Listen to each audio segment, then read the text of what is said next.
સર્વને જય શ્રી કૃષ્ણ. આજે 50મો પાઠ છે, એટલે આપણે શું કરવાનું છે? આપણે 40 પાઠથી 49મા પાઠ સુધી આપણે જે શીખ્યા એ બધાનું આજે આપણે રિવિઝન કરીશું. અને આ બધું આપણે એટલે ઘડી આપણે શરૂઆત કરીએ ત્યારે આપણે શું શીખ્યા ગયા વખતે એ જોઈ લઈએ છે. પછી જ્યારે આપણે એ આખું વાંચી લઈએ પછી આપણે શું શીખ્યા એ જોઈએ છે, ને આવતા વખતે ફરી આપણે પાછું એ જ જોઈએ છે. કેમ? કારણ કે આપણને યાદ રહેતું નથી, આપણા મગજમાં આપણા મનમાં એ ઉતરતું નથી. આપણે ઘડી આપણા મનને કહીશું કે આ કરવાનું જ છે, આ કરવાનું જ છે, અને ઘડી આપણે બોલીશું તો એ આપણા મગજમાં ઉતરી જશે. અને પાછા 10 દિવસ થાય એટલે પાછું આપણે એને બધાનું રિવિઝન કરીશું. એટલે આપણે શું શીખ્યા એની આપણે પ્રેક્ટિસ કરીશું તો આપણું વાંચેલું સફળ થશે. એટલે હવે આજે આપણે 40મા પાઠથી આપણે શું શીખ્યા હતા એ બધાની પ્રેક્ટિસ કરી લઈએ. સચ્ચિદાનંદ રૂપાય વિશ્વોત્પત્યાદિ હેતવે તાપત્રય વિનાશાય શ્રીકૃષ્ણાય વયમ નમઃ. જે જગતની ઉત્પત્તિ, સ્થિતિ અને વિનાશનો હેતુ છે, તથા જે ત્રણેય પ્રકારના તાપોના નાશ કરવાવાળા છે,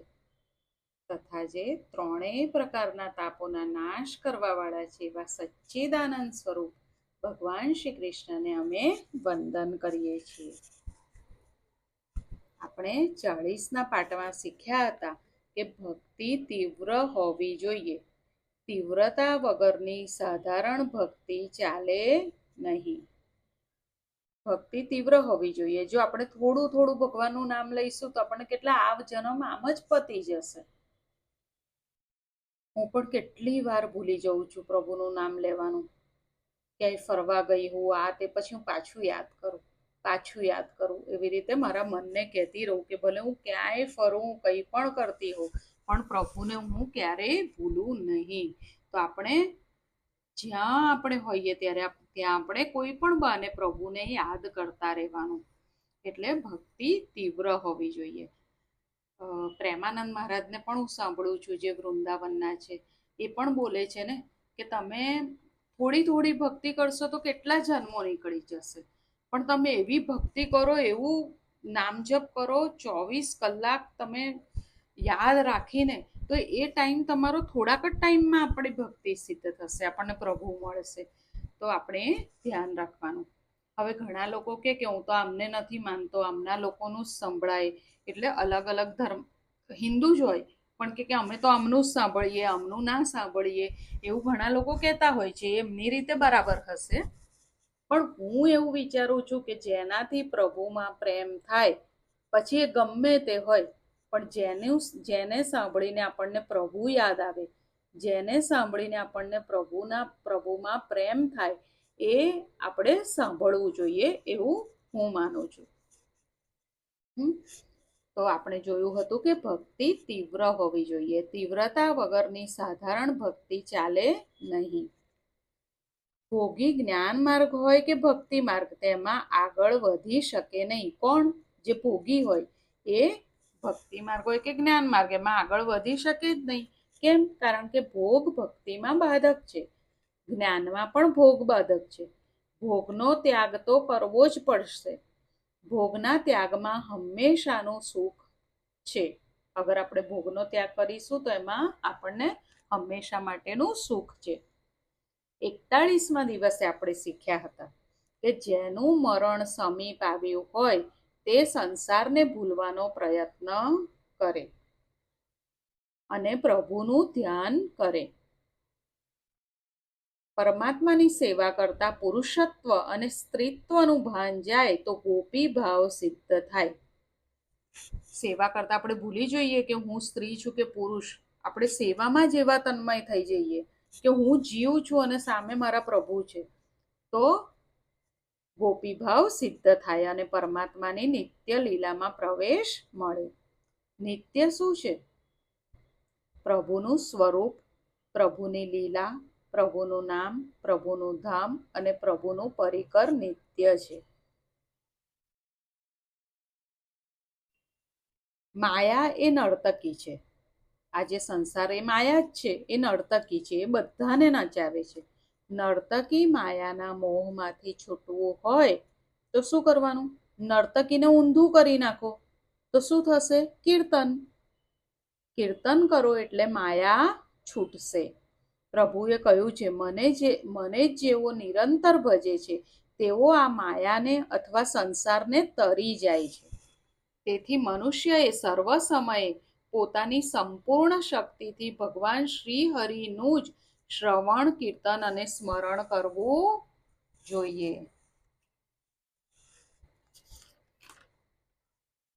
42મા દિવસે આપણે શીખ્યા હતા, 42મા દિવસે આપણે સ્કંધ 3 આવ્યા હતા. એમાં આપણે શીખ્યા હતા કે 12 વર્ષે જે સતત સત્કર્મ કરે, 12 વર્ષ સુધી જે સતત સત્કર્મ કરે તેના ઉપર ભગવાન કૃપા કરે છે.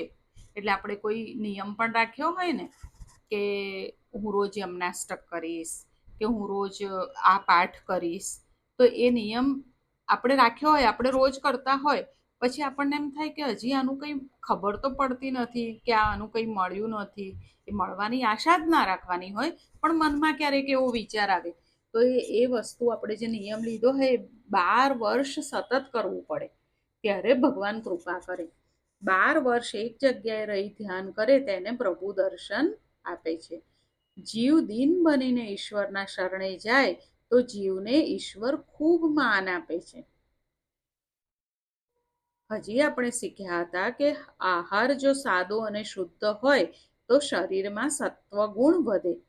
સત્વગુણ વધે તો સહન શક્તિ વધે અને બુદ્ધિ સ્થિર થાય. સહન શક્તિ વધે તો બુદ્ધિ સ્થિર થાય. વૈષ્ણવો આશાથી જીવે છે કે એક દિવસ ઠાકોરજી જરૂરથી મારા ત્યાં આવશે. આપણે પણ એ આશાથી જીવવું જોઈએ કે એક દિવસ ઠાકોરજી જરૂરથી આપણા ત્યાં આવશે અને આપણને અપનાવશે. જ્યાં સુધી જીવ શુદ્ધ ન થાય ત્યાં સુધી પરમાત્મા તેને આંખ આપતા નથી. પ્રભુ જુઓ છો ને, પ્રભુ હંમેશા નીચે જ જોતા હોય છે, આપણી સામે જોતા નથી. કેમ? કારણ કે આપણે શુદ્ધ થયા નથી. અને જ્યાં સુધી શુદ્ધ ના થઈએ ત્યાં સુધી પ્રભુ આંખ ના આપે, અને 4 આંખ એક ના થાય ત્યાં સુધી દર્શનમાં આનંદ આવે નહીં. 43મા દિવસે આપણે શીખ્યા હતા કે પાપીના ઘરનું ખાવાથી બુદ્ધિ બગડે છે. ભક્તિમાં એટલી શક્તિ છે કે નિષ્કામ ભગવાનને તે સકામ બનાવે છે.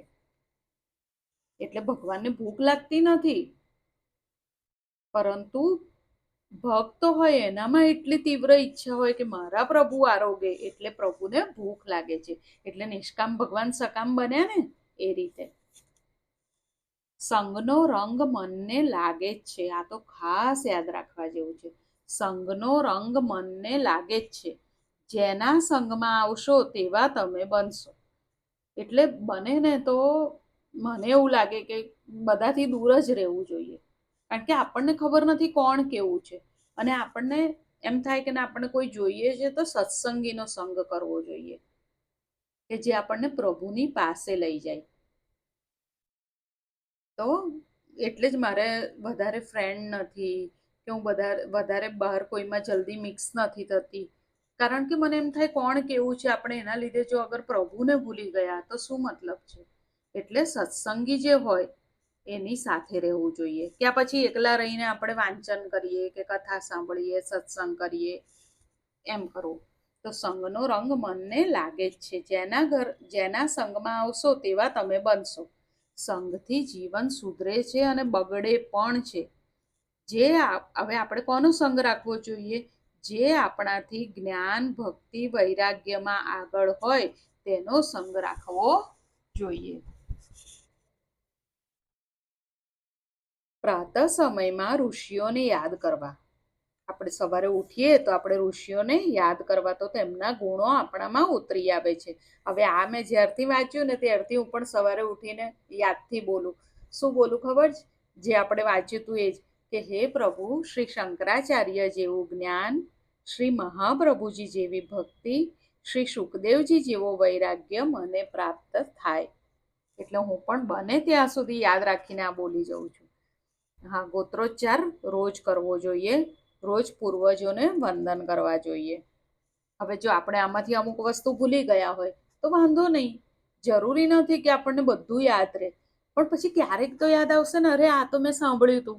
એટલે તો આપણે બે બે ત્રણ ત્રણ વાર સાંભળીએ છીએ, બે બે ત્રણ ત્રણ વાર વાંચીએ છીએ કે આ કરવાનું છે કરવાનું છે, એટલે ક્યારેક આપણને યાદ આવે હા મારે આ પણ કરવાનું. તો એક એક વસ્તુ ધીરે ધીરે વધતી જશે. અને એમાં જરાય ચિંતા નહીં કરવાની કે હું નથી કરતી કંઈ નથી કરતી પ્રભુ, પણ જેવી છું એવી તારી જ છું, એટલે હું તમારી જ છું પ્રભુ, એ આપણે બોલવાનું. અને પછી જેટલું યાદ રહે એટલું કરતા જવાનું. રોજ પૂર્વજોને વંદન કરવા, રોજ ગોત્રોચ્ચાર કરવો. પ્રભુ કૃપા કરે ત્યારે સંપત્તિ આપતા નથી, એટલે ધન આપતા નથી, પરંતુ શું આપે? પ્રભુની કૃપા થાય ત્યારે સાચા સંતનો સંગ આપે છે. હવે સાચા સંત આપણને અત્યારે ખબર નથી પડતી. ઘણા લોકો સાચા સંત ના હોય, પોતાના સ્વાર્થ માટે આપણી સાથે બોલતા હોય, તો આપણે બધાથી દૂર રહીને એમનો સત્સંગ કરી શકાય. આજે તો કેટલું બધું છે કે યુટ્યુબમાં આપણે બધાને સાંભળીએ, કોણ કેવા છે અંદરથી આપણને ખબર નથી, પણ આપણે સારી વસ્તુ સાંભળવાની, બસ આપણે જીવનમાં ઉતરાય એટલું ઉતારવાનું. આપણે કઈ જરૂર નથી કોઈને મળવા જવાની, એવું મારા વિચાર છે. 44મા દિવસે આપણે શીખ્યા કે આમંત્રણ આપે અને બુદ્ધિપૂર્વક તેનું અપમાન કરે એ કાયમનો નર્કમાં પડે છે. એટલે કોઈને કોઈ ના ગમતું હોય અને એને આમંત્રણ આપીને ઘરે બોલાવે ને પછી એનું અપમાન કરે તો એ કાયમનો નર્કમાં પડે. એટલે તમને નથી ગમતું તો એને ના બોલાવો, પણ એને બોલાવીને એનું અપમાન કરવું એ ક્યારેય ના કરાય. સમર્થ હોવા છતાં જે સહન કરે છે તે સંત છે. આપણે સમર્થ છે કે આ મારું ખરાબ કરી રહ્યો છે તો હું એને સામે કરી શકું છું, પણ તોય આપણે સહન કરીએ તો જે સમર્થ હોવા છતાં સહન કરે એ સંત છે. અતિ સાત્વિક આહાર હશે તો જ સહન કરી શકશે. આપણો આહાર આપણે જે જમીએ એ સાત્વિક હશે તો જ આપણી સહન શક્તિ વધશે. જીવનમાં સુખી રહેવું હોય તો કમ ખા અને ગમ ખા. એટલે શું ખબર પડી ને? જીવનમાં અગર આપણે સુખી રહેવું હોય તો કમ ખા એટલે ઓછું ખા, અને ગમ ખા એટલે થોડું સહન કર. હજી આપણે શીખ્યા હતા કે ઘરમાં એકાદ પુણ્યશાળી માણસ હોય તો તે ઘરના માણસોનું કોઈ અહિત કરી શકતું નથી. તો આપણા ઘરમાં અગર કોઈ એકાદ પુણ્યશાળી માણસ હશે, કે એકાદ માણસ આપણા ઘરમાં કીર્તન, પૂજા, સેવા બધું કરતા હશે, એ આખા ઘરમાં એક માણસ હશે તોય એ ઘરના કોઈ પણ માણસનું કોઈ ખરાબ કરી શકે નહીં. જરૂરિયાત ઓછી કરશો તો પાપ ઘટશે. આપણે જરૂરિયાત ઓછી કરવાની જરૂર છે. અત્યારે એટલું થતું નથી કે મને આના વગર તો ના ફાવે, આના વગર ઊંઘ ના આવે, મને તો આમ જ જોઈએ, આટલી ગરમી છે તો એસી જ જોઈએ. એ બધું થાય છે, મને પણ થાય છે, પણ આપણે ધીરે ધીરે ક્યારેક ના હોય તો ચલાવી લેવાનું, એટલું તો કરી શકીએ. એટલે જરૂરિયાત ઓછી કરીએ તો પાપ ઘટે. હવે યાત્રા પર આપણે જતા હોય તો આપણે શું શું નિયમ પાળવાના? તો યાત્રા પર આપણે જતા પહેલા આજથી હું બ્રહ્મચર્ય પાળીશ, આજથી હું ક્રોધ નહીં કરું, આજથી હું જૂઠું નહીં બોલું, તીર્થમાં બ્રાહ્મણનું અપમાન નહીં કરું. આ બધા નિયમ આપણે યાત્રા પર જઈએ પહેલા ત્યાં આપણે આ બધા નિયમ પાળવા જોઈએ. નહીંતર યાત્રામાં જઈને પાપ થઈ જાય તો એ મહાપાપ બની જાય. એટલે આ બધા નિયમ પાળવા હોય તો જ યાત્રા પર જવું. 45મા દિવસે આપણે શીખ્યા હતા કે તમારી કોઈ નિંદા કરે અને તે સહન કરશો તો તમારું પાપ તેના માથે જશે અને તેનું પુણ્ય તમને મળશે. હવે ઘણા લોકો હોય ભગવાનનું બહુ નામ લેતા હોય પણ કોઈ જ્યારે ટાઈમ મળે ત્યારે કોઈની નિંદા કરે કે આ તો આ ખરાબ છે, આ તો આવું કરે છે, આ તેવું કરે છે, તો પછી એ જેનું બોલતા હોય ને એનું પાપ આના માથે આવી જાય. તો આપણે એ ખાસ ધ્યાન રાખીશું કે કોઈની નિંદા નહીં કરવાની. કળિયુગમાં મનથી સત્કર્મ કરે તો પણ પુણ્ય મળે છે. હવે કળિયુગમાં આપણે ક્યાંય બધે જઈ નથી શકતા, પણ આપણે મનથી સત્કર્મ કરીએ કે હું આ કરીશ, હું આ કરીશ. કે આજે હું ગયા વખતે પણ મેં કહ્યું હતું કે હું યમુનાજીના કિનારે બેઠી છું, યમુનાજી પાન કરી રહી છું. એ બધું આપણે મનમાં વિચારીએ તો આપણને એનું પણ સત્કર્મ મળે. આપણે મનથી કર્યું હોય એનું પણ સત્કર્મ મળે, એનું પણ પુણ્ય મળે. મનથી સત્કર્મ કર્યું હોય એનું પુણ્ય મળે. કાશી એ જ્ઞાન ભૂમિ છે, અયોધ્યા એ વૈરાગ્ય ભૂમિ છે, અને વ્રજ ભૂમિ એ પ્રેમ ભૂમિ છે. વ્રજ રજમાં કૃષ્ણ પ્રેમ ભરેલો છે. કોઈ પણ તીર્થમાં જઈને લૌકિક વાતો કરવી એ મહાપાપ છે.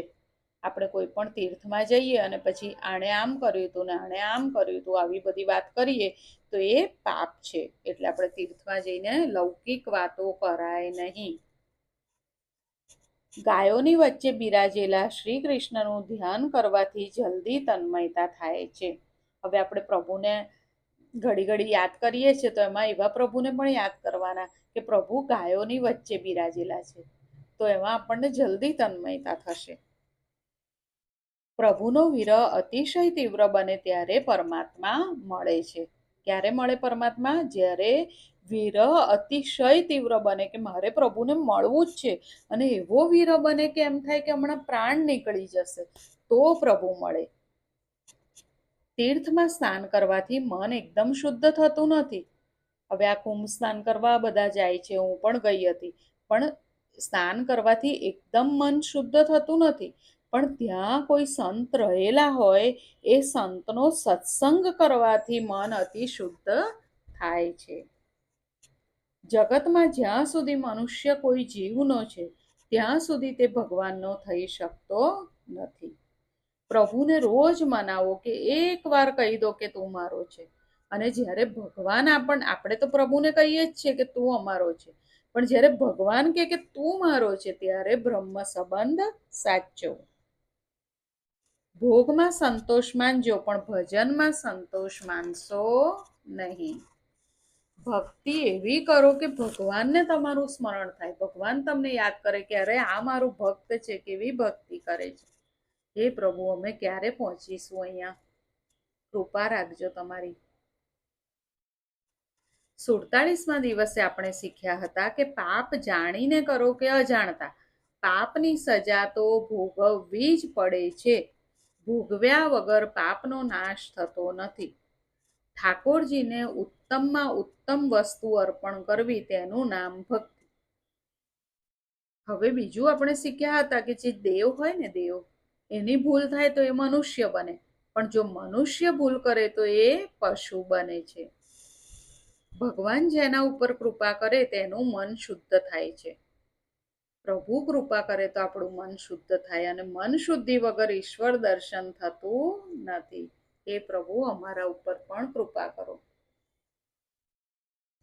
48મા દિવસે આપણે શીખ્યા હતા કે ઠાકોરજીની સેવા સ્મરણ કરે એ સાધારણ વૈષ્ણવ, પરંતુ જેના સંગથી બીજાને ઈશ્વર સેવા સ્મરણ કરવાની ઈચ્છા થાય એ મહાન વૈષ્ણવ. વૈષ્ણવ તે છે કે જેને કોઈ વ્યસન નથી. વ્યસન એક જ હોવું જોઈએ, કયું? કૃષ્ણ ભક્તિનું. ભક્તિ વ્યસન રૂપ થાય તો મુક્તિ અપાવે છે. ભક્તિનું વ્યસન હોવું જોઈએ કે આજે મેં પ્રભુનું નામ લીધું નથી, આજે મેં સેવા શોર્ટકટ કર્યું છે, તો એ બધું આપણને એના વગર ચાલે જ નહીં. પ્રભુનું નામ લીધા વગર ચાલે જ નહીં, એવું વ્યસન થાય. આપણે પ્રભુને ભૂલી જ ના શકીએ. જેમ ગોપીઓને હતું ને કે ગોપીઓ સમાધિમાં બેસી જતી. કેમ? કારણ કે મને પ્રભુ ભૂલાતા જ નથી, હું સમાધિમાં બેસીને પ્રભુને ભૂલવાનો ટ્રાય કરું છું. તો એ વ્યસન રૂપ ભક્તિ છે. હજી આપણે શીખ્યા હતા કે ભોજનમાં વિષમતા કરે તેને સંગ્રહણીનો રોગ થાય છે. બીજું આપણે શું શીખ્યા હતા કે જગત મારા માટે શું બોલે છે તે જાણવાની ઈચ્છા રાખશો નહીં. જગત મને શું કહેશે એ આપણે જાણવાની કોઈ જરૂર નથી. જેને જે બોલવું હોય એ બોલે, પણ મારા જગદીશ્વર, મારા પ્રભુ મને શું કહેશે તે આપણે ખ્યાલ રાખીશું. 49મા દિવસે શીખ્યા હતા કે મન બુદ્ધિ ઉપર વિશ્વાસ રાખશો નહીં. આપણા મન અને બુદ્ધિ ઉપર આપણે વિશ્વાસ રાખવાનો નહીં. મન ઉપર સત્સંગનો, ભક્તિનો અંકુશ રાખવાનો. આપણું મન તો ક્યારે ભટકી જશે ને આપણને ખબર જ નહીં પડે. આપણે એક દિવસ જો પ્રભુનું ઓછું નામ લઈશું ને તો પછી આપણું મન ક્યાં ક્યાં ક્યાં ભટકવા લાગશે. એટલે પાછું સત્સંગ સાંભળી લેવાનું, પાછું વાંચન કરી લેવાનું, તો પાછું મન ત્યાં આવી જાય. એટલે મન બુદ્ધિ ઉપર વિશ્વાસ નહીં રાખવાનો, આપણે સત્સંગ અને ભક્તિનો અંકુશ એના ઉપર રાખવાનો. જે સતત ઈશ્વર ચિંતન કરે છે તો અંદરના વિકારો શાંત થાય છે. આપણા અંદરના વિકારો છે ને, કામ, ક્રોધ, અહંકાર, એ બધા આમ જ શાંત ના થાય, પણ આપણે સતત ઈશ્વર ચિંતન કરીએ તો એ શાંત થાય. જીવને કરેલા પાપ માટે હૃદયથી પસ્તાવો ના થાય ત્યાં સુધી ઠાકોરજી દર્શન આપતા નથી. આપણાથી કોઈ ભૂલ થઈ ગઈ અગર, તો આપણે હૃદયથી તેનો પસ્તાવો કરવાનો અને ફરી ક્યારેય થવું ના જોઈએ. નિષ્કામ ભક્તિ પ્રભુને અતિશય પ્રિય છે. મેં આગળ પણ સમજાવ્યું હતું, નિષ્કામ ભક્તિ એટલે શું? કામના વગરની ભક્તિ એ નિષ્કામ ભક્તિ. કામના એટલે ઈચ્છા, એટલે આપણે કોઈ ઈચ્છા માટે આપણે ભક્તિ કરવી જોઈએ નહીં. પછી આપણે બ્રહ્મચર્ય કયા દિવસોએ પાળવું જોઈએ? એકાદશી, દ્વાદશી, પૂર્ણિમા, અમાવસ્યા, જન્મતિથિ ને વ્યાતિપાત.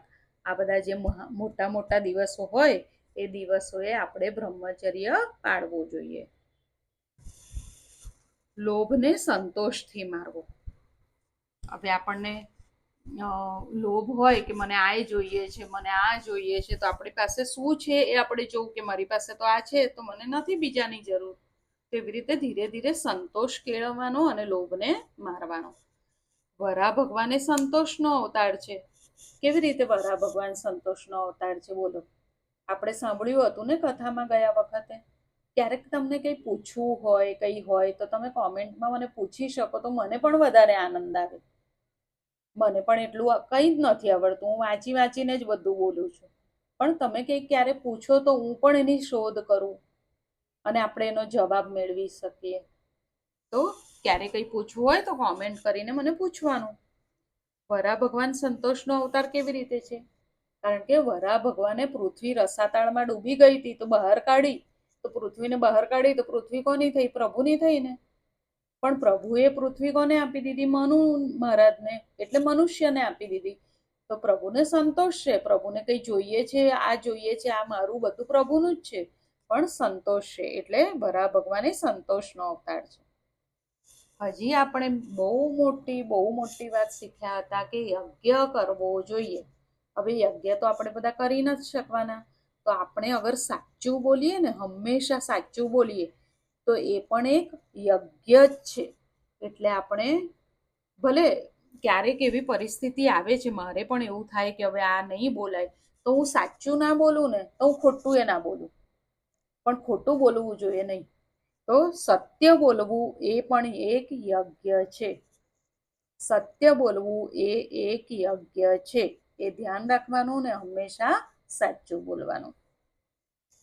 અને સાચું કયા પ્રસંગોએ ના બોલાય એ આપણે આગળ આવશે એ ધ્યાન રાખવાનું. અમુક સમયે કે કોઈ મરવાનું છે અને આપણા બોલવાથી એને આઘાત થઈ જશે, કે આપણા બોલવાથી કોઈના લગ્ન તૂટી જશે. એવા અમુક 3-4 છે, મને બધું યાદ નથી, મેં પહેલાં વાંચ્યું હતું એમાં મને થોડું યાદ છે, તો એ આગળ આવશે.